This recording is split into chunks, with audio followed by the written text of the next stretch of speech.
So, what is the key of A? For starters, I want to mention that when we are talking about the key of A, we are talking about the key of A major. Major keys are the most common keys in Western music. That's why they have the name major. Now, to understand the key of A major, we have to first know the notes in the scale. Looking at the circle of fifths, we can see that the key of A has 3 sharps, and that's called the key signature. And we need the key signature to understand how to play the scale. So a scale is simply playing all the notes from A to the next A. That would be an A scale. But to make it correct, to make it an A major scale, we have to sharp 3 notes or raise 3 notes up to black keys. Those 3 notes are going to be F, C, and G. That's the key signature to the key of A. The key of A sharps F, C, and G. Now let's take a look at how to play the A major scale. A, B, C sharp, D, E, F sharp, G sharp, A. Okay, so those 7 notes, again, I played 8 notes, but the first and the last note are A, so that counts as 1. So 7 notes total, that would make up the key of A. So what does it mean to play in the key of A? It means we use that set of notes. Okay, so the white keys and the black keys that I played there, that's the key of A. Now the A scale is important for understanding how to play in the key of A using chords. The notes in the scale have to also make up the notes in the chord. Every note in the scale has a chord that is built upon it, and we number those chords 1 through 7. We're going to detail each chord right now and take a look at how to play it and what notes are in every chord. So this would be our 1 chord because it's built on the first note of the A scale. That would be A major. And again, you notice I'm sharping the C here because in the key of A, we sharp the C. So that's A major there. If I go up to the second note in the scale, we get B minor. Okay, 2 chords are always minor. And again, you notice another sharp on top here. We've got the F sharp. B and D are not sharped in the key of A, only the F sharp is. So that's how we would play our 2 chord, B minor.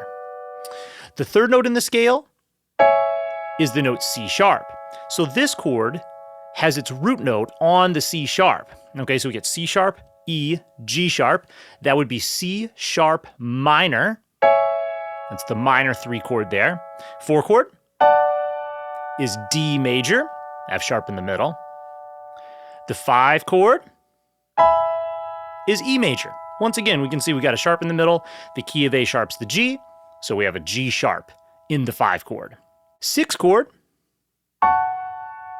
much like the C sharp minor, the 6th chord is going to start on a sharp. We got F sharp here, A in the middle, C sharp on top. So the first and the last note are sharps.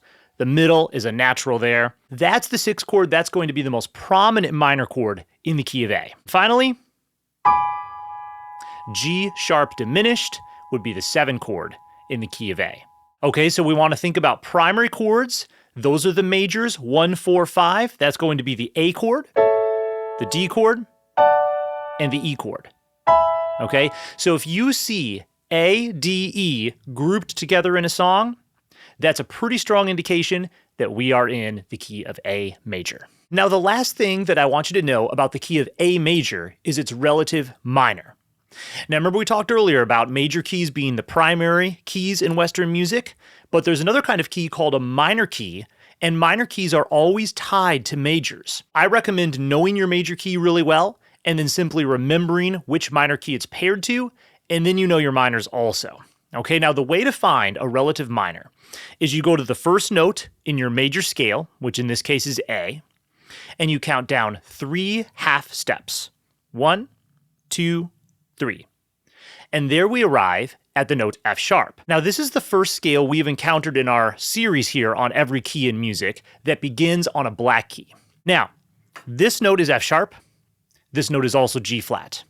So is this scale an F sharp minor scale, or is it a G flat minor scale? It's F sharp minor.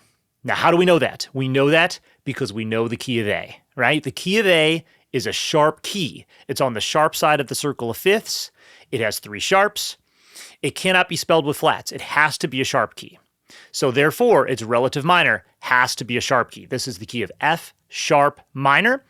I'm going to play from F sharp to F sharp with the same key signature. Okay, 3 sharps, F, C, G, but I'm simply going to start and end on a different note. Check it out. F sharp, G sharp, A, B, C sharp, D, E, F sharp. So there would be F sharp minor, that's called a natural minor scale.